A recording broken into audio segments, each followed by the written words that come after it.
राखिए चलिए आज्ञा मान, कह कबीर दास को तीन लोक भय नाम।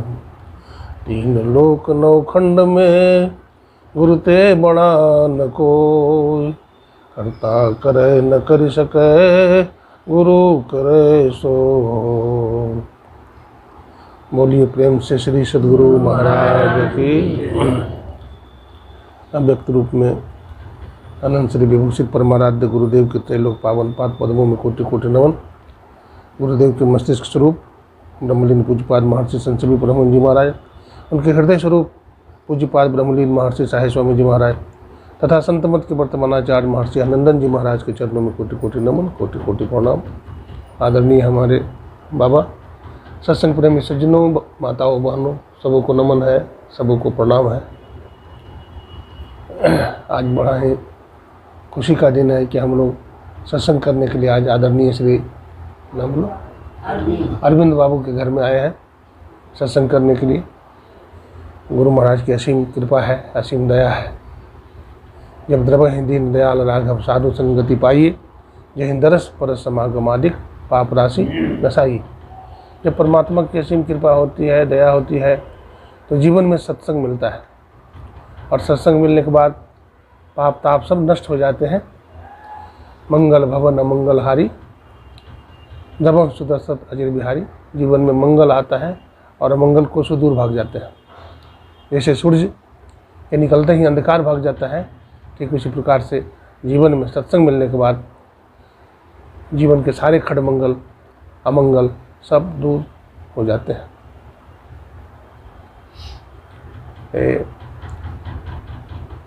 मनुष्य एक सामाजिक प्राणी है, समाज में रहता है। हम आज गृहस्थ धर्म सुनाएंगे। दो धर्म होता है, एक संन्यास धर्म और दूसरा गृहस्थ धर्म। तो हम गृहस्थ धर्म के बारे में बताएंगे।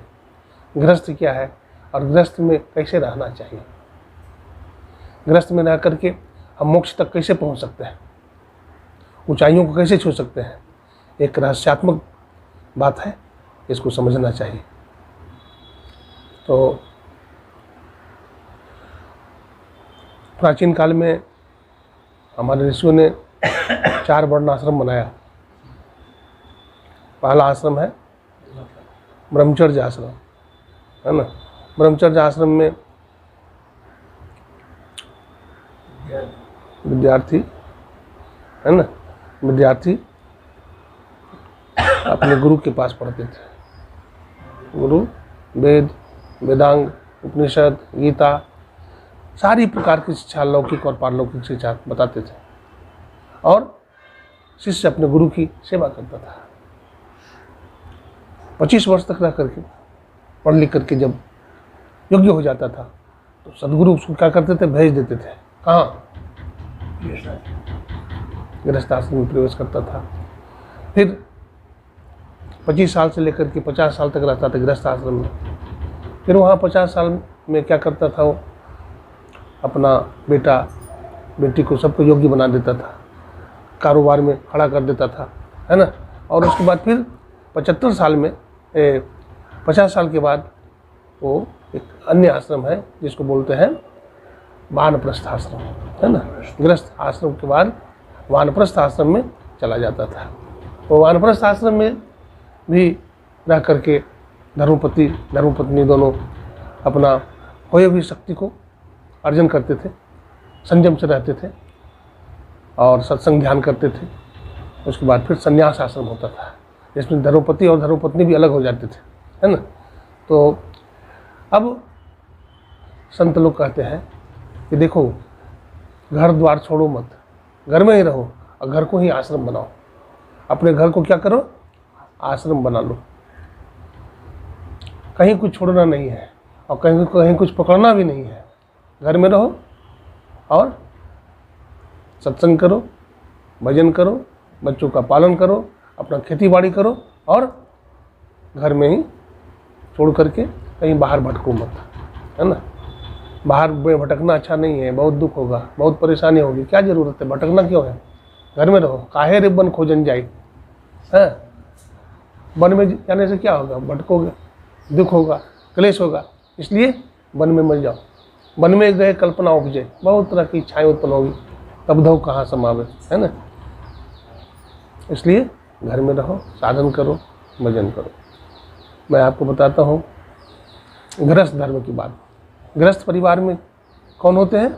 माता पिता, दादा दादी, धर्मपत्नी, पति, बच्चे बच्चियाँ, है ना। इसमें कैसे रहें आप? साइकिल देखे हैं? साइकिल का 2 चक्का होता है, एक चक्का बड़ा हो जाए, एक चक्का छोटा हो जाए, चलेगा? नहीं चलेगा। दोनों चक्का समान होना चाहिए। दोनों चक्का क्या होना चाहिए? आज घर में, परिवार में बहुत उलझन हो गया है, नरक हो गया है, नरक। हमारा घर में स्वर्ग कैसे आए होवे? हमारा घर में स्वर्ग कैसे उतरे? ये बात समझना है, इसको सीखना है, कैसे उतरेगा। मैं पूछता हूँ आपसे कि घर में पति हो अथवा धर्मपत्नी हो, उसको कैसे रहना चाहिए, माता पिता के साथ कैसे व्यवहार करना चाहिए, है ना, बेटा बेटी के साथ कैसे व्यवहार करना चाहिए, ये सब सारी बात को समझना चाहिए। देखिए, सबसे पहले घर में जो माता है, पिता है, दादा है, दादी है, उनकी सेवा करो। उनकी क्या करो?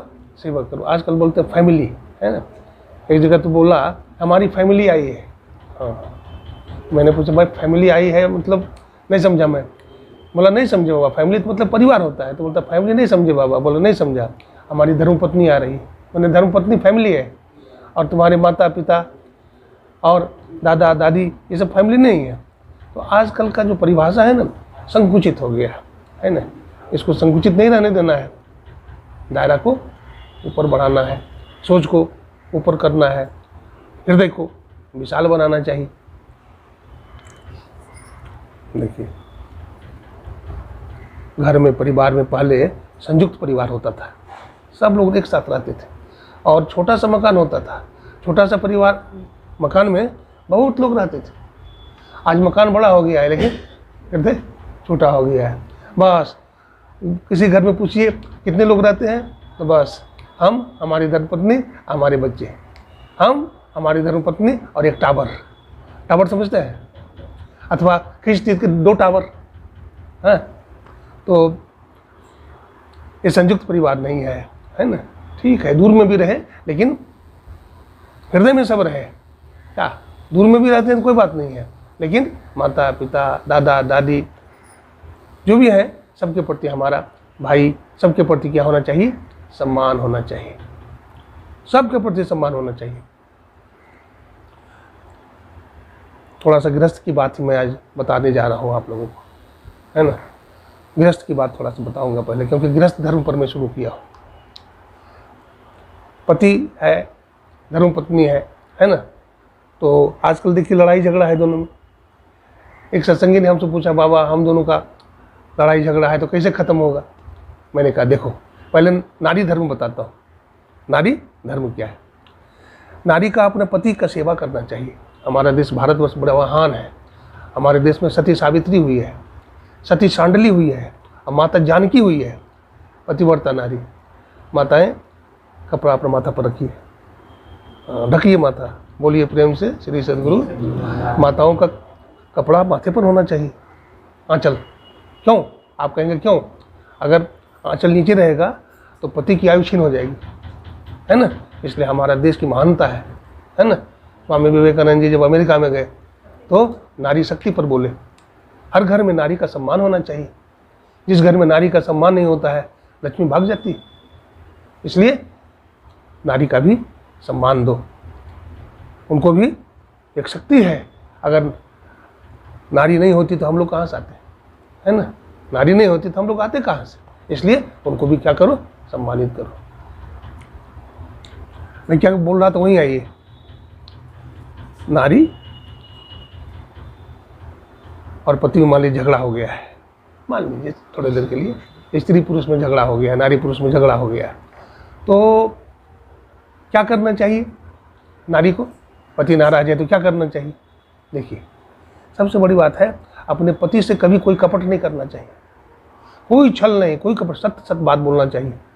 सती महारानी है ना, सती महारानी झूठ बोल गई भगवान शंकर से, परीक्षा लेने गई है, बोलती हम परीक्षा नहीं लिया है। माता जानकी का रूप भी बना लिया, अब भगवान शंकर से छिपा ली, भगवान शंकर की बात नहीं मानी, भला हुआ? भगवान शंकर ने क्या किया, सती महारानी का परित्याग कर दिया, है ना। तो सत्य बोलिए तो प्रेम होगा, असत्य बोलिएगा तो प्रेम नहीं हो सकता है। इसलिए बैठने के लिए कहिए, अभी इधर उधर नहीं करने के लिए कहिए, खाना पीना होता है बैठिए। इसका मतलब क्या हुआ, नारी को पति से कभी भी कपट नहीं करना चाहिए, कभी भी झूठ नहीं बोलना चाहिए, तब प्रेम होगा। दूसरी बात क्या है, दूसरा पॉइंट है कि पति का रख संभाल पूरा करना चाहिए, नारी का धर्म होता है। कपड़े साफ करना, उसका बेड लगाना, उसके घर में झाड़ू पोछा करना, उसका चरण भी दबा देना, ये नारी शक्ति का कर्तव्य होता है। देखिए प्राचीन काल में एक बात बताता हूँ, भगवान श्री कृष्ण सोते थे तो रुक्मिणी माता उनका चरण दबाती थी ना, चरण दबाती थी। भगवान श्री राम सोते थे तो माता जानकी चरण दबाती थी। बेटा बाप की सेवा करता था, चरण दबा के सोता था, तो लड़ाई झगड़ा होता था, बाप में बेटा में नहीं होता था, सेवा करता था। नारी पुरुष में झगड़ा होता था, पति पत्नी में नहीं होता था। क्यों? सेवा करते। आज सेवा ही नहीं करते, आज सेवा नहीं करते, लड़ाई तो होना ही। इसलिए कुछ नहीं जान तो सेवा के लिए, ठीक है। आपका पति बाहर में है, 2 घंटा 2 घंटे के लिए बाहर गए, कुछ बनाए हैं आप, तो अपना पतिदेव के लिए रखिए। क्यों? अगर रखेंगे तो आपके पति सोचेंगे देखो हमारी धर्मपत्नी कितनी अच्छी है, खाने की चीज़ को संभाल करके रखी है ना। तो ये सब सेवा से है, प्रेम होगा। जहाँ हमारे साहिब स्वामी जी महाराज ने कहा, जिसमें है सेवा भाव नहीं साही सुख चैन कहाँ होगा। जिसमें सेवा भाव नहीं है, सुख चैन होगा नहीं होगा। इसलिए सेवा कीजिए, सेवा कीजिए। सेवा करेंगे तो क्या होगा? प्रेम होगा। माता पिता की सेवा करिए, माता पिता की सेवा कीजिए। एक उदाहरण देता हूँ। एक सत्संगी परिवार था, कुंभ का मेला लगा हुआ था, तो छोटा छोटा बच्चा था ना, बेटा बोला हम जाएंगे हरिद्वार। तो माँ बाप ने कहा ठीक है, छुट्टी है, चलो हरिद्वार। तो बेटा भी गया, माता पिता भी गए, धर्मपत्नी को भी ले गया हरिद्वार। हर की पौड़ी में स्नान किया, ठीक है। स्नान करने के बाद सबसे पहले किसको स्नान कराया? माता पिता को। उसके बाद फिर पति को, उसके बाद बच्चे को, उसके बाद फिर वो पतिव्रता नारी ने स्नान की। और उन्होंने क्या किया, सबका कपड़ा साफ करके निचोड़ के आसमान में फेंक दिया। अब आसमान में जैसे फेंका तो एक देवता ने लोक लिया, और लोक करके सुखा करके तह लगा करके दे दिया। जब दे दिया तो महात्मा बैठा हुआ था, देखा, बोला बहन जी मैंने एक आश्चर्य देखा। बोला क्या? बोला आपने अपने पतिदेव का, अपने सास ससुर का कपड़ा निचोड़ करके आसमान में फेंका, एक देवता ने उसको लोक लिया, सुखा करके आयरन करके आपके हाथ में दे दिया। आपने कौन सा तपस्या की है? आपने कौन सा तपस्या की है? तो उन्होंने कहा बाबा हमने कोई तपस्या नहीं की है, केवल अपने सास ससुर पतिदेव की सेवा किया है। इसी से हमें इतना शक्ति आ गई है कि हमारा कपड़ा भी देवी देवता भी सुखा के देते हैं। हाँ, हमारा कपड़ा भी देवी देवता सुखा के देते हैं। सेवा कीजिए, प्रेम होगा, ठीक है। अब आइए घर में सत्संग कीजिए। हमारे गुरु महाराज क्या बोले हैं? सत्संग नित और ध्यान नित, रहिए करत संलग्न हो, व्यभिचार चोरी नशा हिंसा झूठ तंत्र। सत्संग कीजिए, सत्संग बहुत जरूरी है। सत्य का संग, क्योंकि हम सत्य के अंश हैं। सत्संग क्यों करें? क्योंकि सत्य के अंश ही हैं, और सत्य के अंश हैं, और सत्संग नहीं करेंगे तो अपना अंश को हम छोड़ रहे हैं, है ना। हम अंश है, अपना अंश को छोड़ रहे हैं। जीव क्या है? अंश है, और ईश्वर क्या है? अंशी है। अंश अंश में मिलता है, जैसे नदी समुद्र में जाके मिल जाती है। तो बिनु सत्संग विवेक न होई, और राम कृपा बिनु सुलभ न होई। अभी क्या पढ़ रहे थे कबीर साहब की वाणी में? संगत से सुख उपजय, और कुसंगत से दुख जाए। कह कबीर, हाँ कह कबीर तहाँ जाइए जहाँ साधु संग हो। साधु संग जहाँ हो, जहाँ संत महात्मा रहते हैं, जहाँ सत्संग होता है। संत का मतलब कोई लाल कपड़ा से नहीं है। संत कोई भी हो सकता है, किसी भी देश वेश में हो सकता है ना। फुल पैंट शर्ट में भी संत हो सकते हैं, हाँ, कुर्ता धोती में भी संत हो सकते हैं, और लाल कपड़ा में भी संत हो सकते हैं, किसी भी देश वेश में संत हो सकते हैं। गुरु महाराज ने कहा सत्संग करो, नित्य प्रति सत्संग कर ले प्यारा, तेरा कार सरे सारा। नित्य प्रति सत्संग कीजिए, आपका सब काम बन जाएगा, आपका सब काम बन जाएगा। चेतन की धारा को पकड़ने के लिए कहते हैं गुरु महाराज, है धर चेतन धारा पिंड के पारा। तो चेतन की धारा कैसे पकड़ेंगे? चेतन का मतलब क्या होता है, बोली? हाँ, चेतन का मतलब क्या होता है? हाँ, परमात्मा तो है, लेकिन चेतन के कई अर्थ होता है, शब्दकोश में पढ़िए। चेतन का अर्थ प्रकाश में होता है, हाँ, चेतन का अर्थ ज्ञान भी होता है। चेतन कहते हैं, परमात्मा को भी चेतन कह सकते हैं, क्योंकि वैसे जीव भी चेतन है, जीव में भी चेतन है, तभी तो बोलता है, चलता है, उठता है, बैठता है। लेकिन जीव के ऊपर पर्दा है, जीव के ऊपर क्या है? 3 पर्दा है, अंधकार का पर्दा, प्रकाश का पर्दा और शब्द का पर्दा। ये पर्दा जब तक हटेगा नहीं, तब तक जीव परमात्मा से मिल नहीं सकता है, तब तक उसका ज्ञान दूर नहीं होगा, तब तक उसको मोक्ष नहीं होगा। तो इन तीनों पर्दों को क्या करना है?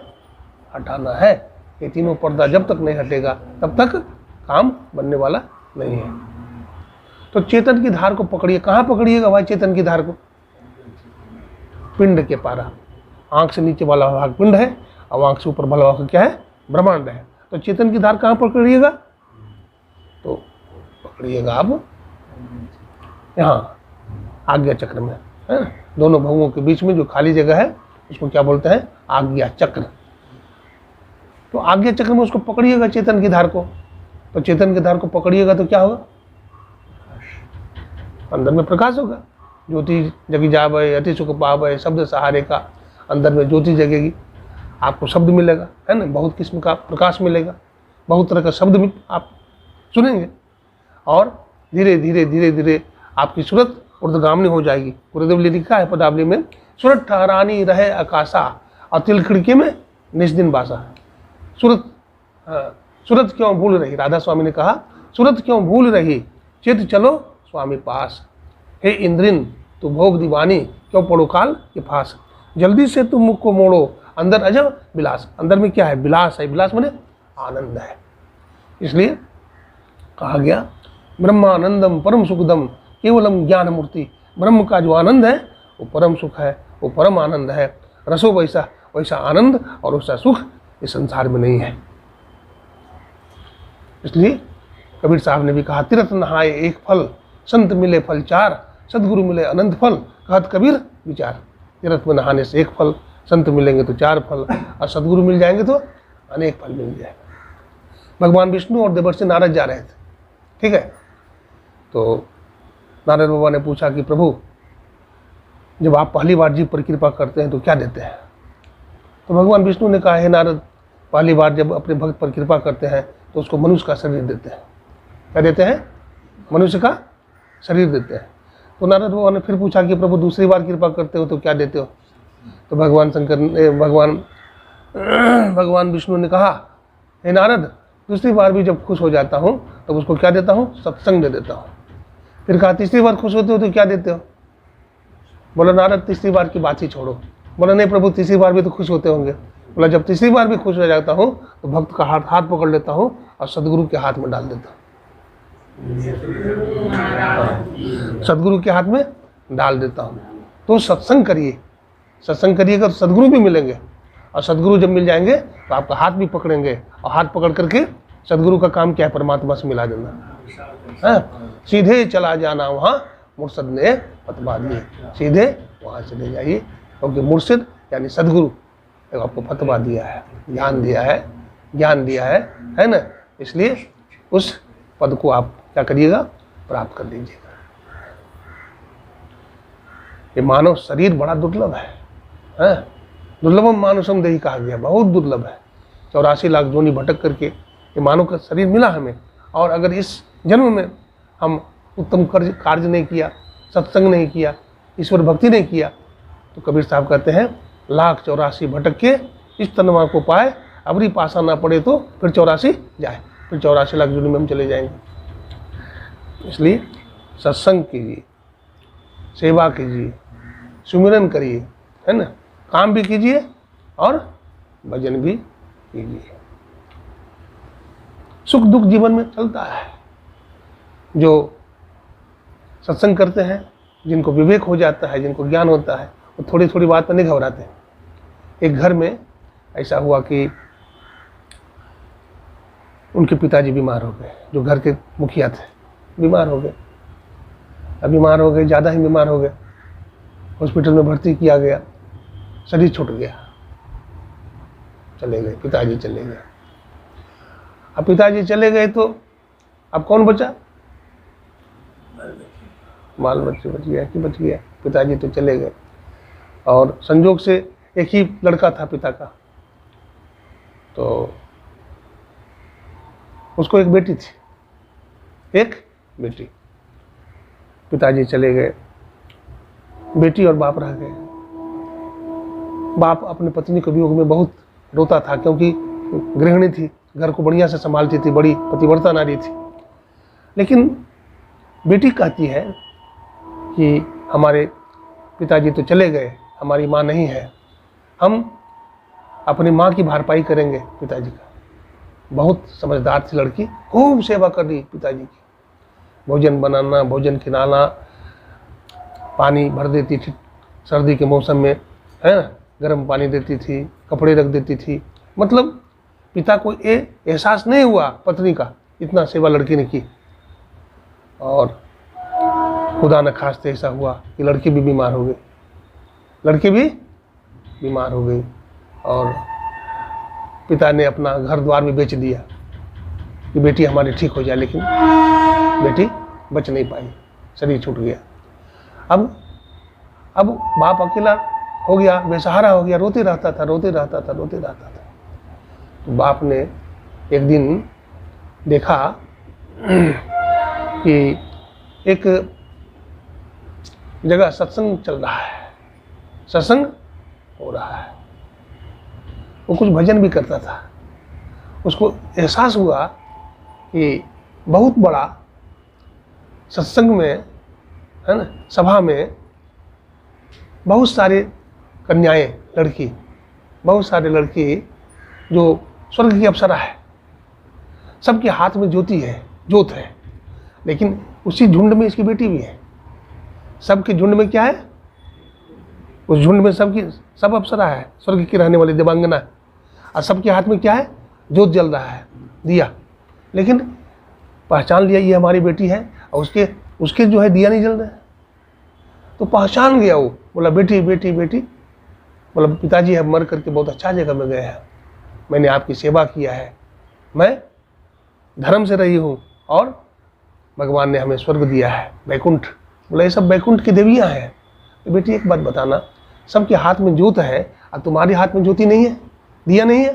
बोला पिताजी एक बात बता दूँ? बोला हाँ पिताजी, आप बहुत रोए, हमारी माँ मर गई तो उसके वियोग में बहुत रोए, हम भी मर गई तो आप बहुत रोए, आपने आपका जो आंसू गिरा ना, उस आंसू से हमारा दीपक बुझ जाता है, ना पड़ता है।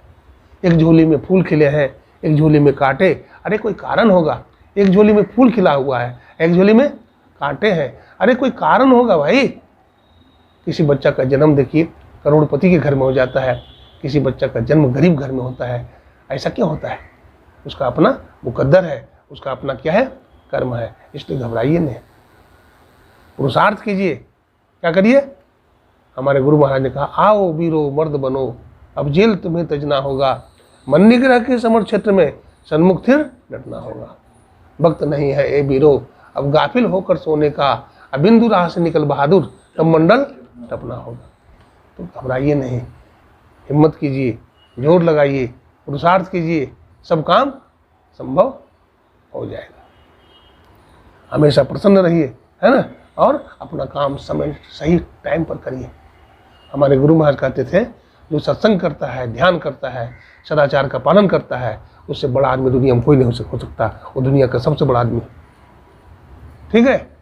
इसलिए सत्संग करते रहिए, समय निकाल करके ध्यान भी करिए, और पंच पाप से अपने आप को बचाइए। तो इससे क्या होगा? जीवन का परम कल्याण हो जाएगा। जीवन का क्या होगा? परम कल्याण होगा। एक महात्मा ने कहा, जो अपने बाप की सेवा करेगा वो कभी बलहीन नहीं होगा, जो अपनी माँ की सेवा करेगा कभी श्रीहीन नहीं होगा, है ना, वो कभी श्रीहीन नहीं हो सकता है। अच्छा घर की बहू मैंने देखा, सास की बहू सेवा करना, ससुर की बहू सेवा करना, पति की बहू सेवा करना, बिना सबको खिलाई नहीं खाती, बिना बच्चों को खिलाई नहीं खाती, है ना। और भक्ति कितना बनता है उसका, थोड़ा सा ध्यान करती है ध्यान ही लग जाता है। ऐसा है कि ध्यान जब लगाती है वो तो कितना देर बैठेगी उसका हिसाब नहीं है, वो बहू कितना देर तक ध्यान करेगी हिसाब नहीं। उसकी बहू जाती है, माँ जी भोजन कीजिए, 11 बज गए, 12 बज गए, वो बोलती है बेटी 12 बज गए, बोला हाँ माँ जी 12 बज गए। देखिए कितना ध्यान बनता है, कितना ध्यान बनता है। वही बहू के बारे में जो बोल रहा था वो जानी पहचानी है, वो कुप्पा घाट के बगल में मायागंज है ना, उधर रहती थी। तो वो दीक्षा तो ले ली थी, लेकिन एक समय ऐसा आया, ऊंचा नीचा होता है साधना में, सूरज चांद सब देखती थी, लेकिन एक समय ऐसा आया कि वो नीचे आ गई, कुछ गलती हुई होगी, नीचे आ गई। तो दीक्षा दे रहे थे महर्षि संत कबीर जी महाराज, तो वो वहाँ जाकर रोने लगी। बोला बाबा हम अभागिन हैं, हम अभागिन हैं। गुरु महाराज बोले बेटी अभागिन तो कैसे? तो हाँ बाबा हम अभागिन हैं। बोला कैसे? बोला एक समय था जब हम चांद और सूरज का भी दर्शन करती थी, हमको शरीर का होश नहीं रहता था, लेकिन अब हम आंख बंद करते हैं तो अंधेरा दिखता है। तो गुरु महाराज ने कहा देखो बेटी, पढ़ा हुआ पाठ जल्दी याद हो जाता है ना, पढ़ा हुआ पाठ जल्दी याद हो जाता है, फिर से तुम ध्यान करो। फिर से वो ध्यान करने लगी और फिर जहाँ के तहाँ पहुँच गए। इसलिए पढ़ा हुआ पाठ जल्दी याद होता है, इसलिए ध्यान छूटे नहीं, ख्याल रखिए, है ना।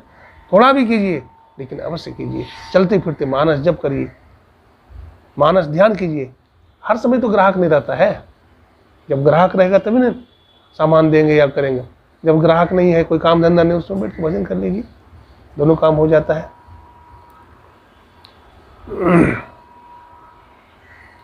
गुरु महाराज का एक बार संस्मरण सुनाता हूँ, बोलिए प्रेम से श्री सदगुरु महाराज की जय। एक संस्मरण गुरु महाराज का सुनाता हूँ। माता श्री सदगुरु महाराज की, देखिए हमारी रुक्मिणी माता है, ये पक्का सत्संगिनी है, और इनका बेटा भी कितना अच्छा है, बहू भी कितना अच्छी है, पोता पोती भी देखो कितना अच्छा है ना।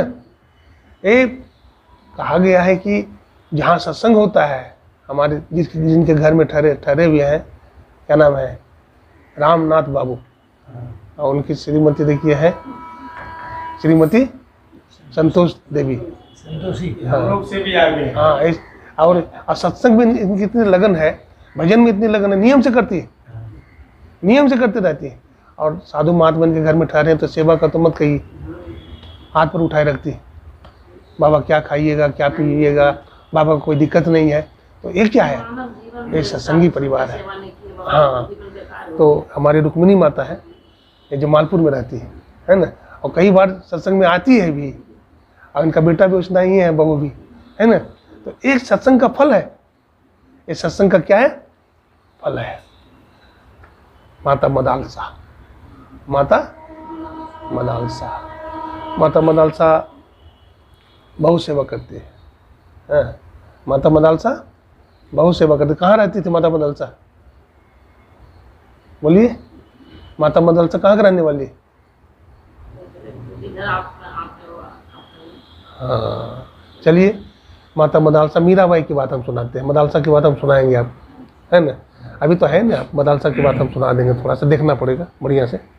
ऐसे बिना जाने हुए कुछ नहीं सुनाना चाहिए, हर चीज़ याद नहीं रहता है। हम भी सुने हैं, लेकिन अभी हमको थोड़ा सा डायरी में देखेंगे तब हम सुना देंगे। गलत नहीं सुनाना चाहिए, कोई बात नहीं जाने तो कहें हम नहीं जानते हैं, हम दूसरे दिन बताएंगे या किसी से पूछ करके बताएंगे। सत्संग में देखिए हम लोग सीखते हैं और सिखाते भी हैं, ऐसा नहीं है कि हम सब कुछ जानते हैं, ऐसा नहीं है।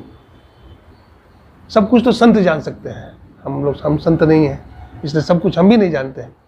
जो जानते हैं वो कहते हैं, जो नहीं जानते गलत नहीं बोलते हैं। श्री सदगुरु महाराज की मीराबाई का एक प्रसंग सुनाते हैं। भक्तिवती मीराबाई थी, है ना। तो भक्तिवती मीराबाई के माता पिता राधा कृष्ण का भजन करते थे, उनको अपना इष्ट मानते थे। तो मीराबाई थी 7 साल की और माता जी को देखती थी, पिताजी को पूजा पाठ करते थे मंदिर में। उनकी माता जी बीमार हो गई तो पूजा कौन करेगा?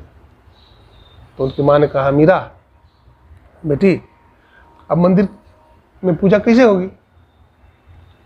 तो कहा, माँ मैं कर लूँगी, आपकी सेवा भी कर दूँगी और मंदिर का पूजा भी कर लूँगी। कल के बेटी पूजा करना जानती हो? बोला, हाँ माँ, आप पूजा करती हो तो मैं देखती हूँ ना। ठीक है बेटी, कैसे करोगी पूजा? बोला, मंदिर में जाऊँगी, मंदिर में जा कर के झाड़ू लगाऊंगी पहले पूरे मंदिर में, उसके बाद फिर पोछा लगाऊंगी, उसके बाद फिर ठाकुर जी को स्नान कराऊंगी, फिर ठाकुर जी का कपड़ा बदलूंगी, ठाकुर जी का श्रृंगार करूंगी, हैं, फिर ठाकुर जी को भोग लगाऊंगी, हैं, भोग लगाऊंगी और फिर कुछ ग्रंथ पाठ कर देंगे, हैं, रामायण वेद गीता कुछ रामायण पाठ कर देंगे, उसके बाद आरती उतार करके ध्यान करके फिर प्रसाद वितरण कर दूंगी। तो ठीक है बेटी, कर लोगी। तो मीराबाई उसी तरह से की, मंदिर में झाड़ू लगाना, पोछा लगाना, ठाकुर जी को स्नान कराना, कपड़ा बदलना आदि आदि, है ना, गले में माला डालना और ठाकुर जी को भोग लगाना, आरती उतारना आदि आदि कर ली। और 1 गिलास दूध जो है ठाकुर जी पर चढ़ा दी, आंख बंद करके कहती है, ठाकुर जी आओ, ठाकुर जी दूध पियो। तो ठाकुर जी आते नहीं है, क्या बात है, ठाकुर जी आते नहीं। मीराबाई भोली भाली, कम उम्र की, 7 वर्ष की आयु क्या होती, कहती कन्हैया आओ दूध पियो। अब कन्हैया तो आते नहीं आए, बहुत देर हो गई है। तो ये सोचती है, हमारी माता दूध पिलाती थी तो पीते थे, अब मैं पिलाती हूँ तो आप नहीं पीते हो, क्या बात है। सिर पटक दी धरती पर और सिर फूट गया, सिर से खून निकलने लगा। फिर पटक दी। अब भगवान अतिशय रगड़ करे जो कोई, अनल प्रगट चंदन ते हुई। भगवान भी कहाँ रुकेंगे, भगवान श्री कृष्ण प्रकट हो गए और प्रकट होकर के दूध जो है मुंह में लगाए और आधा दूध पी गए, आधा दूध रख दिया, नहीं पूरा दूध पी गए, पूरा दूध पी गए। मीराबाई बड़ी खुश हुई, चली गई अपनी माँ के पास। माँ मैंने पूजा कर लिया, मैंने पूजा कर लिया। बेटी पूजा कर ली? बोला, हाँ माँ पूजा कर ली। तो दो प्रसाद। तो कहते प्रसाद क्या दूँ, प्रसाद तो सब पी गई कन्हैया। बोले पगली, कन्हैया दूध पीते हैं? अब वो तो सोचती थी कि दूध थोड़े पीने के लिए आए हैं, लेकिन यहाँ तो सही में हो गया, यहाँ तो सही में भगवान आकर पी गए। तो कहा, माँ मैं सही कह रही हूँ? तो कहा ठीक है, हम ऐसे नहीं मानूंगी, कल भी पूजा करना तो जा करके। तो कल भी गई पूजा करने के लिए मीराबाई, और उसी तरह से पूजा फिर की तो भगवान फिर प्रकट हो गए। अब प्रकट हो गए तो भगवान आज आधे दूध पिया, पूरा दूध नहीं। फिर प्रसाद मांगी, लाओ प्रसाद। तो दूध उसकी माँ ने ही दी थी भर गिलास, और दूध आधा है। तो विश्वास हो गया कि नहीं भगवान जरूर आए थे, क्योंकि भर गिलास दूध मैंने ही दिया था अपने हाथ से। दूध आधा क्यों है, इसका मतलब है भगवान आए थे। आधा दूध भगवान पी करके हमको ये बताना चाहते हैं कि देख लिए अपनी नज़र से दूध आधा है कि नहीं, इसलिए मैं आया था और मीराबाई का दूध पी गया था। श्री सद्गुरु महाराज की। तो ऐसी भक्तिमती मीराबाई थी। ये छोटे छोटे बच्चे हैं, ये भी सीखेंगे, है ना। बच्चा का हृदय बहुत पवित्र होता है, बच्चा को जैसा सिखाइएगा बच्चा वैसा सीख लेगा, है ना।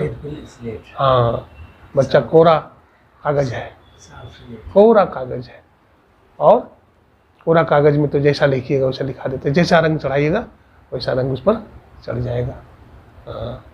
हेरी मैं तो प्रेम दीवानी, मेरे दर्द न जाने को, घायल की गति घायल जाने जो कोई घायल हो। हेरी मैं तो प्रेम दीवानी, मेरे दर्द न जाने को। तो ये है, भजन साधन करते रहना चाहिए, अभ्यास बढ़ाते रहना चाहिए, तो कल्याण होता है ना। और आगे बढ़ावे, और तो सबसे पहले मंच पर आके बैठ जाते थे। हाँ, और सब जब चला जाता था तो बोलते लो जी सब चला गया, अब मैं भी जाता हूँ। हाँ, अब बाबा साहब चले जाते थे और कहते थे लो सब चले गए तो हम भी चला जा रहा हूँ, और सबसे पहले आके फिर बैठ जाते थे बाबा साहब। ऐसे थे बाबा साहब। बाबा साहब के संबंध में कहानी आती है कि बड़े बड़े घरों में बाबा साहब घुस जाते थे बिना बुलाए और सत्संग चालू कर देते थे। और जमींदार लोग ये नहीं बोल पाते थे कि आप हमारे घर में क्यों घुस गए, क्योंकि सुधार होता था, बाल बच्चों में सुधार, सत्संग का प्रचार प्रसार। बाबा साहब, संत जो होते हैं परमात्मा होते हैं, हाँ, संत जो होते हैं ईश्वर होते हैं, परमात्मा होते हैं। तो बाबा साहब जिस जमींदार के घर में जाते थे, एक दिन जमींदार की मृत्यु हो गई, तो उसका जो बेटा था, उनको जानता था बाबा साहब कि बाबा जो देखिए ना, हमारा पिताजी का देहांत हो गया है, हमारे घर में सत्संग कर दीजिए आप। बोला ठीक है बेटा, हम सत्संग कर देंगे। तो बोला आज पिताजी का अग्नि संस्कार है होगा, तो आप वहाँ आ जाइएगा। बोला ठीक है, एक सत्संग है उसको करके हम आ जाऊँगा। तो बाबा साहब सत्संग कर रहे हैं इधर, और उधर रंथी को उठा करके ले गया शमशान में, और बहुत लोग आए हैं। वहाँ तो आते हैं लोग फॉर्मेलिटी दिखाने के लिए, फॉर्मेलिटी दिखाने आते हैं, हाँ, सबको अपना अपना काम है, केवल आते हैं फॉर्मेलिटी दिखाने के लिए। सब अपना घड़ी देख रहे हैं, जल्दी जलाओ, मुर्दा जल्दी जल्दी। वहाँ थोड़े बोलते फलाना को जलाओ, अब मुर्दा हो गया, मुर्दा को जलाओ, अब फलाने थोड़े रहे। तो घर वाला क्या करेगा, बोला ठीक है, ये लोग इतना तंग कर रहे हैं। तो बाबा साहब तो बोले थे हम आएंगे तो जलाना, अभी सब कह रहा है, तो चिता पर चढ़ा दिया और अब अग्नि लगाने वाला है। इधर बाबा साहब लाठी लेकर के पहुंच जाते हैं, तो देखते हैं कि सब लोग खड़ा है। अब रंथी जो है फूंक दिया है, अग्नि लगा दिया है। अब बाबा साहब को देखो, हम इसको कहा था थोड़े देर ठहरो, इसके पिता को हम जानते हैं, बहुत अच्छा आदमी था। अरे देखो बेटा, वो बात भी नहीं माना। बाबा साहब तेज़ी से आ रहे हैं, कहता है देखो भाई बाबा साहब आ रहे हैं, पिटाई करेंगे। सब वहाँ से भागा, फुर फुर सब भागा, और मुर्दा भी धीरे से उठा और मुर्दा भी भागने लगा। तो सही बात, मुर्दा भी भागने लगा। संत के डर से मुर्दा भी डरता है, संत के डर से देवी देवता डरते हैं, मुर्दा डरता है। संत से कौन नहीं डरेगा, संत से कौन नहीं डरेगा। संत पलटू ने लिखा, सबसे बड़े हैं संत दूजे नाम है, तीजे 10 अवतार तुम्हें प्रणाम है, ब्रह्मा विष्णु महेश कल अवतार है। अरे हारे पलटू, सबके ऊपर संत मुकुट सिरताज है। संत बहुत बलवान होते हैं, ताकतवर होते हैं, अंतर्यामी होते हैं।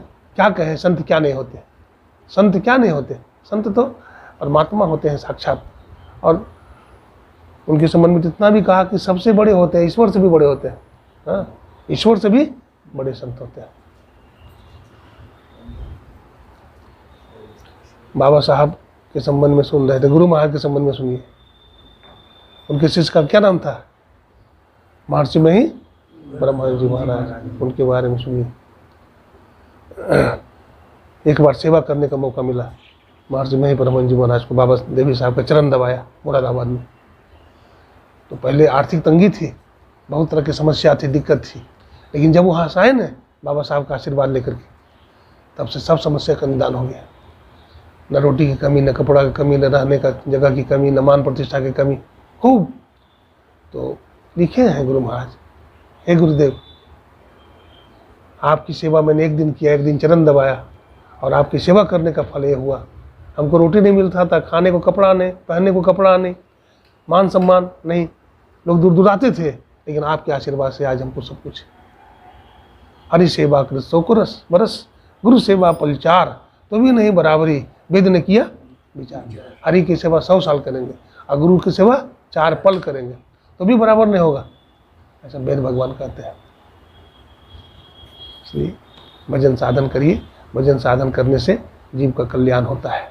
सत्संग करते रहिए, पिताजी तो नहीं है, माताजी हैं, उनकी सेवा करिए, भाई भाई में मिल करके रहिए, देवरानी जेठानी से भी मिलकर रहिए। देखिए वनवास किनका हुआ था, भगवान राम का, नहीं, बाहर भगवान राम कैसे थे, भगवान श्री राम।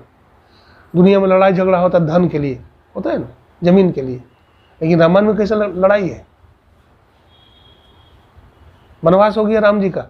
हाँ, भरत जी राजा घोषित हो गए, लेकिन भरत जी राजा बन गए क्या, नहीं बने राजा, नहीं नहीं नहीं, मैं राजा नहीं बन सकता, राजा तो राम है, सब धरती तो राम जी का है, भरत तो उसका नौकर है, वो राजा कैसे बन सकता है। बारे भाई, भरत जी बोलते राम जी राजा बनेंगे, राम जी बोलते भरत राजा बनेगा।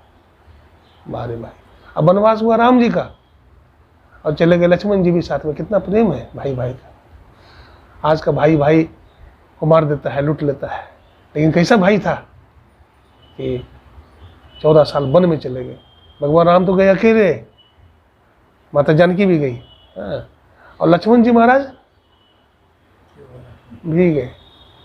लक्ष्मण जी महाराज, भगवान राम तो जानकी जी को साथ ले गए, लेकिन उर्मिला जी अकेले रही।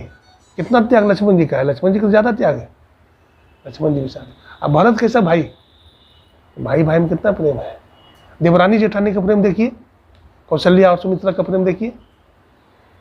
जब जाने लगे भगवान राम जानकी तो लक्ष्मण जी महाराज चले गए, रोने लगे कि भैया मैं भी जाऊंगा। भगवान राम जानकी बोलते नहीं नहीं ले जाऊंगा। बोला नहीं पर हम प्रभु आपके बिना मैं मर जाऊंगा। जैसे जल के अभाव में मछली तड़प तड़प के मर जाती है, आपके अभाव में मैं भी तड़प के मर जाऊंगा। तो कहा ठीक है, माँ से पूछ के आओ, माँ से पूछ करके आओ। तो जाते माँ के पास, कौन? लक्ष्मण जी महाराज। माता सुमित्रा का कमरा में जाते, माँ भैया राम जानकी वन को जा रहे हैं, माँ मैं भी जाऊँ। तो बेटा मना कौन करता है, चले जाओ ना, कौन मना करता है तुम्हें, चले जाओ। तो कहते हैं देखो बेटा, जंगल में जाना, राम जानकी की सेवा करना, उनको खिला करके तब खाना, उनको सुला करके तब सोना, और तुम सोना भी नहीं, वीरासन में बैठ करके पहरा देना। देखिए वीरासन में बैठ करके क्या करना, पहरा देना। लेकिन बेटा हमारे दूध को लजाना मत, हम तुम्हारी माँ थोड़े हैं, तुम्हारे पिता राम जी हैं और माता जानकी है, लेकिन बेटा सेवा करना, हमारे दूध को मत लजाना। अब लक्ष्मण जी पकड़ लिया, कहते इसका मतलब माँ तू ही है हमारी। अभी तो बोल रही है राम जी तुम्हारे पिताजी हैं, जानकी तुम्हारी माता है, अभी बोल रही हमारे दूध को लजाना मत, इसका मतलब तू ही हमारी माँ है। तो समझाती है माता सुमित्रा, बोलते बेटा नहीं समझा तू, बेटा तो तुम राम जी के ही हो, मैया जानकी के ही हो। ऐसे समझ बेटा, जैसे कोई ग्वाला है, दूध निकाला, हाँ दूध निकाला है और ग्राहक आ गए हैं दूध लेने के लिए। तो बाप दूध निकाल रहा है तो अपना बेटा से बोलता है, बेटा इस ग्राहक को बाल्टी का दूध दे दे, इस ग्राहक को लोटे का दूध दे दे, इस ग्राहक को कमंडल का दूध दे दे। बेटा दूध ना तो बाल्टी की है, दूध ना तो लोटे की है, दूध ना तो कमंडलों की है, दूध तो गाय की है, दूध तो गाय की है। बेटा तुम पुत्र तो राम जानकी के हो, लेकिन हमारे पेट में 9 महीना रहा है, इसलिए तुम्हारे साथ हमारा नाम जुड़ गया है। लक्ष्मण जी ने जगत से प्रेम नहीं किया, लक्ष्मण ने जगदीश से प्रेम किया। रामचरितमानस हमें शिक्षा देता है, ए दुनिया वाले तुम जगत से प्रेम नहीं करना, जगदीश परमात्मा से प्रेम करना, तुम सदा के लिए सुखी हो जाओ। नहीं करिए जगत से प्रीति, नहीं करिए, जगत में रहो, सबकी सेवा करो, लेकिन सबसे ऐसे रहो जैसे खीरा रहता है। खीरा देखते हैं ऊपर में लगता है जुड़ा हुआ है, अब अंदर से 4 फाक, जो भी कहे चाहे फाक कहिए, फटा हुआ रहता है ना। नारियल को ऐसे हिलाइए, नारियल को ऐसे हिलाइए तो वो भी लगता है बाहर से जुड़ा हुआ है, लेकिन अंदर से अलग है। आप खरबूजा देखे हैं, नारंगी देखे हैं, नारंगी को देखिए, छिलका उतारिए तो कितने दाने मिलेंगे, हाँ 10-12 मिलेंगे, जो भी मिलेंगे मिलेंगे। बाहर से तो दिखता है एक, लेकिन अंदर में अनेक। और फिर वो भी आँख को हटाइए तो उसमें तो सैकड़ों मिलेंगे, सैकड़ों जैसे मिलेंगे छोटे छोटे। तो बाहर से एक दिखता है, अंदर से कितना विभाजन है, टुकड़ा है। लेकिन आप खरबूजा देखिए, खरबूजा के छिलका पर हजारों निशान दिखाई पड़ेगा, हजारों भाग दिखाई पड़ेगा, लेकिन जब उसको हटाएंगे, छीलेंगे, तब एक होगा। तो उसी तरह से मिलजुल करके परिवार में, समाज में रहना चाहिए, है ना। सबसे मिलजुल करके रहना चाहिए, किसी से लड़ाई झगड़ा उलझन नहीं करना चाहिए, सबसे प्रेम करना चाहिए। ईश्वर से करते जाना प्यार ओ नादान मुसाफिर, जीवन की नैया हो गए पार ओ नादान मुसाफिर। जीवन अनमोल हीरा, मिट्टी न रोल बीरा, तुमको समझाया बारंबार रे नादान मुसाफिर। तो सबकी सेवा करिए, सत्संग कीजिए, ध्यान कीजिए, सदाचार का पालन कीजिए। इन्हीं शब्दों के साथ बोलिए प्रेम से श्री सद्गुरु महाराज की। आज हम सत्संग हमारे आदरणीय रुक्मिणी माता इनके सुपुत्र छोटे बेटा श्री अरविंद कुमार जी इनके घर में आए हैं। गुरु महाराज से प्रार्थना करते हैं कि आपके घर में इसी तरह से सत्संग हो, साधु महात्मा आवे और सब बच्चे बढ़िया से पढ़े लिखे, सब तरक्की करे, आगे बढ़े, है ना, बेटा हो चाहे बेटी हो, सब आगे बढ़े। बोलिए प्रेम से श्री सद्गुरु महाराज की जय। आरती करिए।